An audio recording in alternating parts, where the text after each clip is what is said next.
ক্ষেত্রে এক চুল পরিমাণও আমরা ছাড় দিব না। জুলাই ঘোষণাপত্র হয়েছে, কতগুলো রাজনৈতিক দলের নেতাকে সামনে উঠানো হয়েছে ইউনূস স্যারের পাশে। আপনাকে রাজনৈতিক দলের নেতারা ক্ষমতায় বসায় নাই, আপনার বৈধতা হলো জনগণ। আপনার উচিত ছিল জুলাই ঘোষণাপত্র কোন রাজনৈতিক নেতৃবৃন্দকে শহীদদের সাথে রেখে আপনাকে জনগণ শহীদ ফ্যামিলি নিয়ে একসাথে দাঁড়িয়ে এই জুলাই ঘোষণাপত্র দেওয়া আপনার উচিত ছিল। আপনি জনগণের সাথে গাদ্দারি করেছেন, বেইমানি করেছেন, এটা ইতিহাসে লেখা থাকবে না।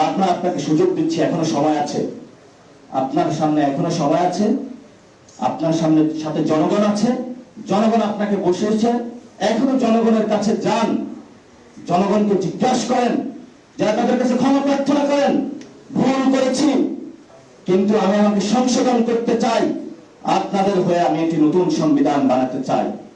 বাংলাদেশের মানুষ 60% মানুষ সংস্কার চায়। বিএনপি 60%? সবগুলো দলের কর্মীবৃন্দ মিলে তো 60% হবে না। কোথায় থেকে তারা এই ধরনের আস্ফালন করার সাহস পায়? আমরা জনগণের হয়ে কথা বলছি।